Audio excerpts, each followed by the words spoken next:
Thank you. Good afternoon. It's an honor to be here.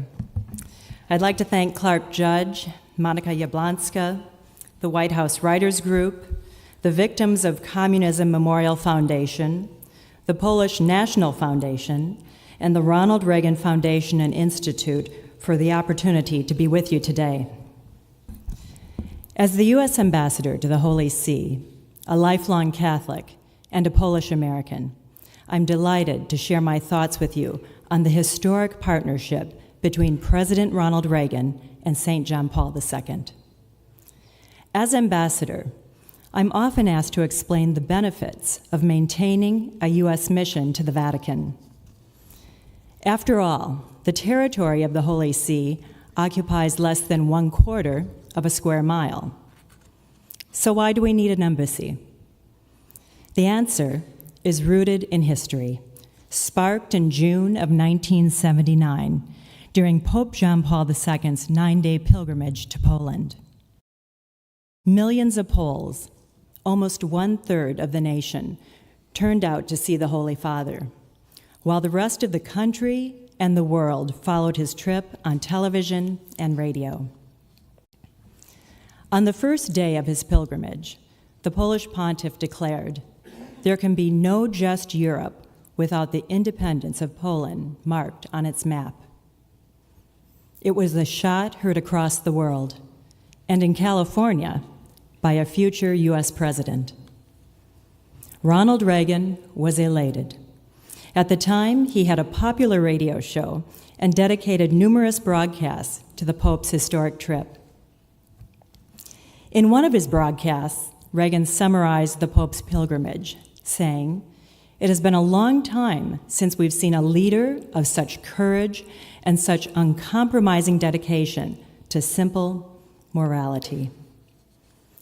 A few months later, in November of 1979, the former governor of California announced his candidacy for President of the United States. Soon after taking office, President Reagan requested a meeting with Pope John Paul II. When the two leaders met in Vatican City in 1982, President Reagan asked Pope John Paul II, at what point would Eastern Europe be free from Soviet domination?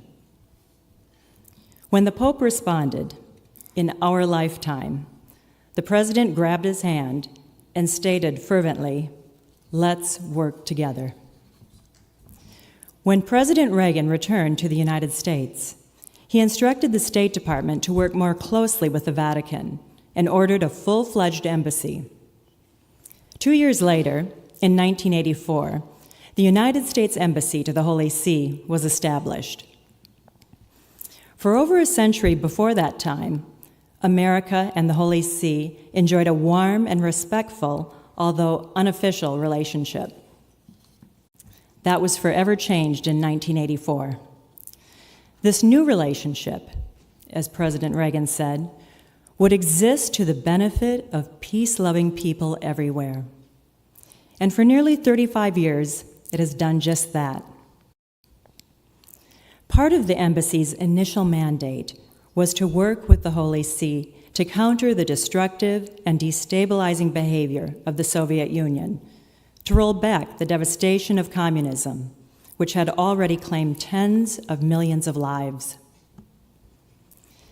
The Polish Pope and the American President were under no delusions about the tough task ahead. They had the full measure of the challenge before them. Both had battled communists in their formative years in Krakow and Hollywood, respectively. Karol Wojtyła was just 19 when Nazi Germany invaded his beloved homeland in 1939. A few years later, before becoming the Bishop of Rome, he, along with millions of his compatriots, suffered under so-called Soviet liberation, which for decades caused more despair and destruction. Around the same time, Ronald Reagan was navigating his own challenges in Hollywood with communists and Stalinists in the Screen Actors Guild, who wanted to use the movie industry for communist propaganda. Reagan fought them from day one. noting later in his presidency that he had the scars on his back from fighting communists in Hollywood. Through the leadership of President Reagan and Pope John Paul II, and the partnership between the United States and the Holy See, the Soviet Union was consigned to the ash heap of history on December 25, 1991. President Reagan forged not only a strong personal relationship with Pope John Paul II, but also an important diplomatic synergy between the United States and the Holy See. This alliance continues today. Although our governments are faced with different challenges, they are equally great and perilous.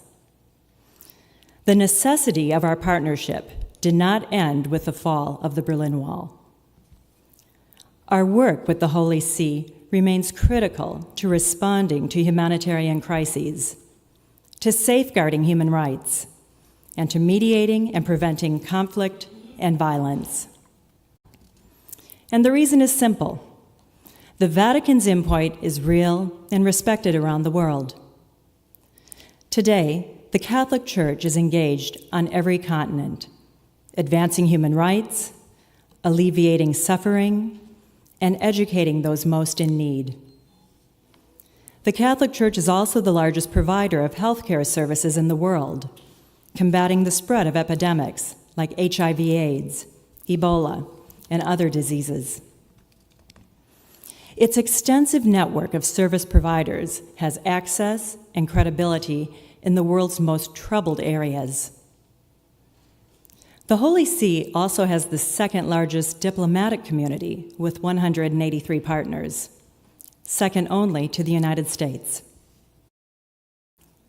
The Vatican, through an unrivaled network of local contacts, plays an active role in countries where many governments have difficulty operating. Across much of Africa, the Catholic Church serves on the front lines as the only viable institution in society.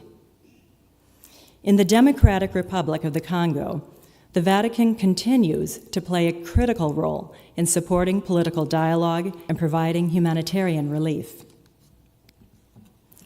In the Central African Republic, the Holy See is a crucial mediating force, bringing opposing parties together and achieving results. Pope Francis's visit to the country in 2015 brought Muslims and Christians together to help pave the way for a peaceful and democratic presidential election. The Vatican's unique ability to develop trust, to work with local communities, and to effect change is unlike any other nation-state. America benefits from this enormous reach and soft power influence. In short, the United States Embassy to the Holy See serves as a global engagement post. We leverage the global impact and network of the Vatican, extending to more than 1.3 billion Catholics and millions of non-Catholics as well, to promote our common priorities in every region of the world. This would not have been possible without the extraordinary vision and leadership of President Reagan and St. John Paul II. Their partnership paved the way. Their example is ever present. Today, the United States and the Holy See share a commitment to combating the global evil of human trafficking. President Trump has pledged to bring the full force and weight of the U.S. government to this fight, and Pope Francis is equally passionate about ending this scourge.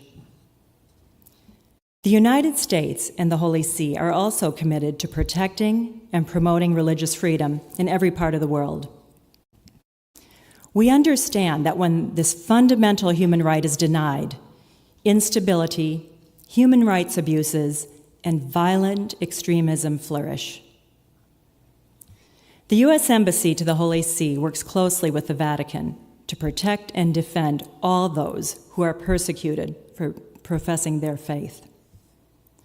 The Vatican can count on the United States to be a key ally in this endeavor.